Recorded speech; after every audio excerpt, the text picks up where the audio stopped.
पहला सवाल जो डॉक्टर तायरा मैं शामिल करने जा रही हूँ, ये हमें भेजा है रुबीना अब्दुल कदीर ने।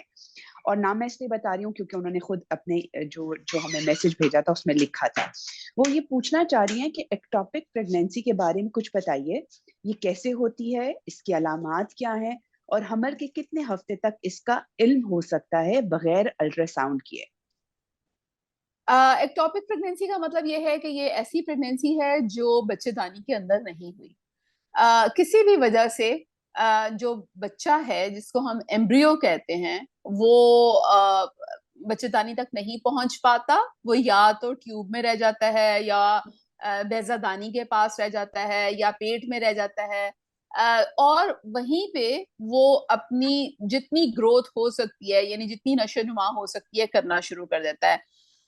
एक बात याद रखिए कि प्रेगनेंसी के छठे हफ्ते में लाजमी है कि अल्ट्रासाउंड पे बच्चेदानी में छोटा सा हमल नजर आए।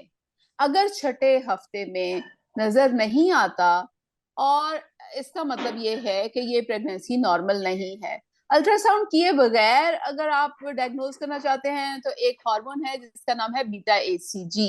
Beta H, H for high, C for cat, G for goat, beta ACG वो करवाएं।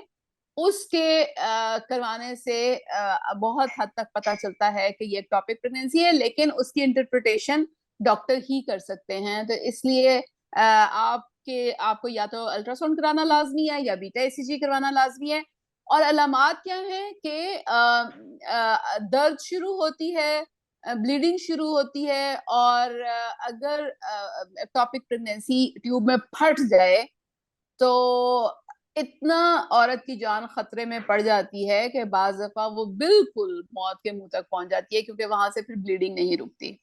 तो ऐसी कभी सूरत अगर आए कि आपको लगे कि कुछ हो रहा है तो प्लीज अस्पताल जाइए, और इर्द गिर्द छोटे छोटे क्लिनिक्स में जाने की बजाय बड़े अस्पताल या बड़े सरकारी अस्पताल जाइए। छोटे छोटे क्लिनिक्स में जो बच्चियां डॉक्टर बैठी होती हैं जिन्होंने सिर्फ हाउस जॉब किया होता है 6 महीने का, या उन्हें अभी तजुर्बे की हद वो नहीं होती कि वो मुख्तलिफ बीमारियां जो हैं वो डायग्नोज कर सकें।